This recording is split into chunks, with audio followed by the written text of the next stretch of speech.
2010, The Year We Make Contact wasn't just a sequel nobody asked for. It was a film where the director rebuilt a destroyed spaceship from freeze frames, where the author appeared on screen feeding pigeons as the President of the United States. What has happened to American bravery? Where a rock musician was hired and fired before a single note made the cut. And where a bedroom poster predicted the Beijing Olympics 17 years before the committee chose the city. 14 things you didn't know. 1. Kubrick destroyed everything. When Stanley Kubrick finished 2001, A Space Odyssey, he ordered every model, blueprint, and construction document destroyed. The 50-foot Discovery 1 miniature, the production designs, the technical drawings, all of it. His reason, he didn't want any of the materials reused in other science fiction films, a common industry practice at the time. Kubrick found it aesthetically unacceptable that his work might show up in someone else's movie. This left Peter Hyams with a serious problem. He needed to rebuild the Discovery 1 from scratch, but there were no plans, no specs, no measurements. His effects team at Richard Edlund's Entertainment Effects Group solved it the hard way. They went through a 70mm print of 2001 frame by frame, enlarging individual frames to extract dimensions and surface details. The Discovery 1 that appears in 2010 was recreated from still images pulled out of the original film, reverse engineered from the very movie it was trying to continue. 2. The first Hollywood email. While writing the screenplay in 1983, Hyams in Los Angeles needed to work closely with Clarke in Sri Lanka. The two men were half a world apart and the production couldn't wait for letters. Their solution was emails and K-Pro, two computers with direct dial modems, daily correspondence, sometimes multiple messages in a day debating story choices, technical questions, and the challenges of adapting Clarke's novel. In 1983, this kind of communication was almost entirely confined to academia. Outside of universities, nobody in the film industry was doing it. Their exchange was the first known use of email. As a production tool in Hollywood history, Clarke's preface to the published version of the correspondence described the technology with the enthusiasm of someone who understood exactly what they were witnessing. The Odyssey file at the book of their emails that appeared in 1984. It is available in its entirety in the Internet Archive. 3. The 3-hour phone call before Hyams could make 2010. He needed two blessings, Clarke's and Kubrick's. Clarke was reachable by email. Kubrick required a phone call. The call lasted 3 hours. Almost none of it was about 2010. Kubrick was primarily interested in how Hyams had filmed specific shots in his previous movies. Capricorn 1, Outland, he asked technical questions about camera placement, lens choices, lighting setups. He was, by Hyams' account, conducting a rigorous examination of the director's craft before offering any opinion about the sequel. Eventually, Hyams asked directly whether Kubrick approved of him making the film. The answer, according to Hyams, sure, go do it, I don't care, and then don't be afraid, just go do your own movie. Kubrick did not watch 2010 when it was released. He had no interest in seeing it. 4. The one-man production. Peter Hyams wrote 2010, produced it, directed it, and shot it himself, serving as his own director of photography. This is unusual on any film. On a major studio science fiction production with a $28 million budget, it is almost unheard of. Hyams was responsible for every creative decision above and below the line, from the words on the page to the specific angle of every lens pointed at his actors. His reasoning was straightforward. If he was going to follow Kubrick, a director defined by total creative control, he needed to own the film as completely as a single person could. He couldn't be Kubrick. He didn't try. But he could remove every layer of creative distance between his intent and what appeared on screen. The visual coherence of 2010, the consistent look, the specific quality of the light in space sequences was partly a consequence of that decision. One eye behind every camera, one set of instincts making every visual choice. 5. The rock musician who didn't make it. Tony Banks, a keyboardist and founding member of Genesis, was originally commissioned to write the score for 2010. He was hired. He composed. The score was not used. David Shire replaced Banks and wrote the music that appears in the film. No detailed public explanation of the decision has been given. The Banks score has never been officially released. Genesis in 1984 was one of the biggest bands on the planet. Invisible Touch was 2 years away. Tony Banks scoring a major science fiction sequel. would have been a significant cultural event. Instead, it became a footnote, a score that exists somewhere, that the people who made the film decided not to use and that the public has never heard. 6. The Beijing poster. In a scene where Haywood Floyd stands in the doorway of his sleeping son's bedroom, there is a poster on the wall. It shows an Olympic runner. The text reads, Beijing 08. The film was made in 1984. The International Olympic Committee did not choose Beijing as the host city for the 2008 Summer Olympics until July 2001, 17 years after the poster appeared on a child's bedroom wall in a science fiction film. Nobody on the production has explained how it got there. It may have been a production designer's speculation about future Olympic bids. It may have been a lucky guess. It may have simply been a placeholder that nobody bothered to change. The poster is in the film. The prediction came true. Beijing hosted the 2008 Olympics. The child in the movie was living in a future the filmmakers accidentally got right.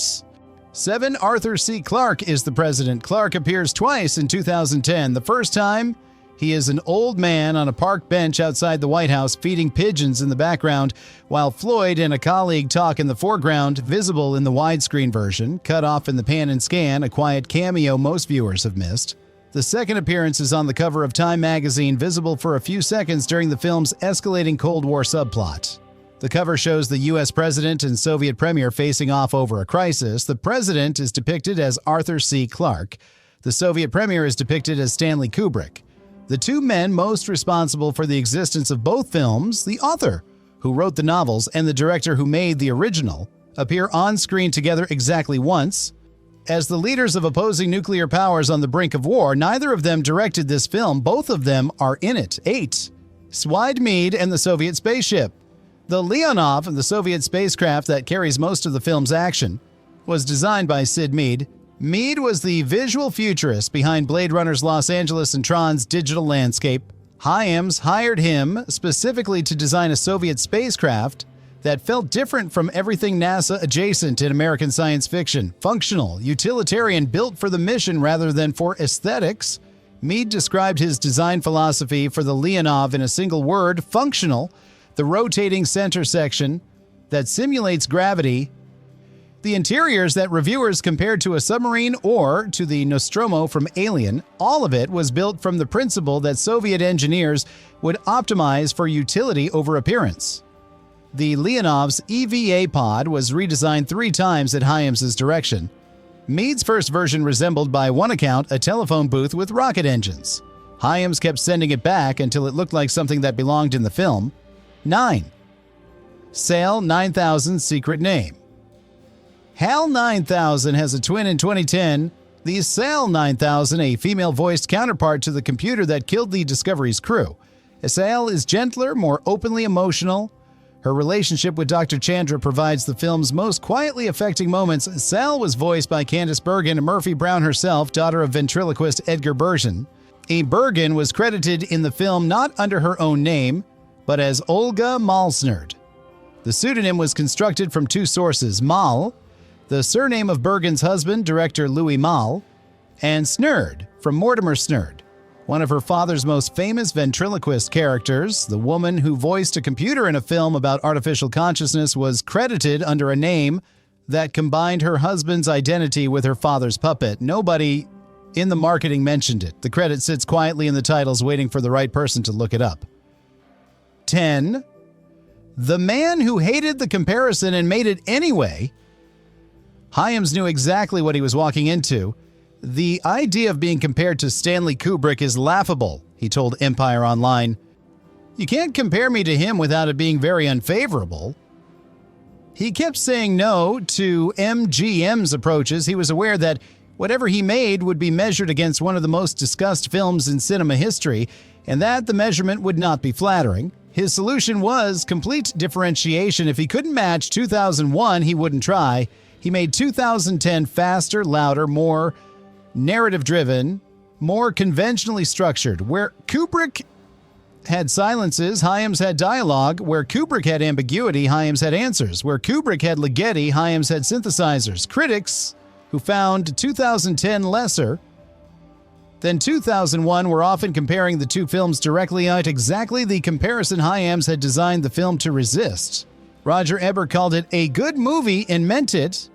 That may be the most honest assessment. A good movie that spent its entire existence being measured against a great one. 11. John Lithgow on The Wire. The weightlessness sequences in 2010 were filmed using wire rigs, actors suspended on cables, filmed against backgrounds that could be composited into space environments. John Lithgow, playing engineer Walter Curnow, found the experience of dangling on wires more amusing than was strictly professional. He was, by accounts from the making of documentary, having the time of his life, swinging around in zero-gravity simulations, enjoying himself visibly and audibly. The crew had to tell him to stop clowning. The note, essentially, astronauts don't laugh when they're in space. Lithgow took it to heart. His character's terror during the spacewalk sequence between the Leonov and the Discovery, Curnow's panic attack, the cold sweat, the fragile man in an enormous hostile void is one of the film's most effective sequences. The actor who'd been told to stop having fun on the wires used that physical memory to build one of the film's most genuinely frightening moments. 12. The film that predicted cooperation. 2010 was released in December 1984. The Cold War was at one of its tensest points since the Cuban Missile Crisis. Ronald Reagan's Strategic Defense Initiative was active.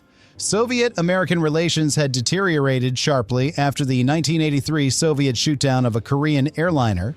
The film's central argument was that Americans and Soviets could work together, not just tolerate each other, but cooperate under pressure on a shared mission in a hostile environment despite their governments ordering them to separate. 7 years later, the Soviet Union ceased to exist. 14 years after that, Americans and Russians were living and working together aboard the International Space Station, exactly the kind of cooperation the film had imagined as science fiction. The story of 2010 wasn't prophecy, but it was optimism at exactly the moment when optimism was least fashionable, and history eventually caught up to it. 13. The 5 Academy Award nominations. 2010 was nominated for 5 Academy Awards: Best Art Direction, Best Costume Design, Best Sound, Best Visual Effects, and Best Makeup. It won none of them. The visual effects nomination, Richard Edlund's work on Jupiter, the Monolith Swarm, the Transformation Sequence, lost to Indiana Jones and the Temple of Doom, which also beat Edlund's concurrent work on Ghostbusters. In 1984, Edlund was doing major effects work on 2 major films simultaneously. The Academy nominated both and awarded neither to him. The film also won the Hugo Award for Best Dramatic Presentation, the only major award it took home. The fan vote that matters most to science fiction audiences went to 2010 over everything else released that year. 14. The birthday they share. Peter Hyams and Stanley Kubrick share the same birthday. This fact appears in the production trivia and has no practical significance to the making of the film. It is not the reason Hyams was hired. It did not influence the phone call. It played no role in any creative decision. It is simply the kind of detail that feels like it should mean something. The director, who inherited the most impossible sequel in science fiction history, shares a birthday with the man who made the film he had to follow. Kubrick said, "Don't be afraid. Go do your own movie." Hyams did. 5 Oscar nominations, a Hugo Award, a film that predicted Beijing 2008, imagined Soviet-American cooperation 7 years before.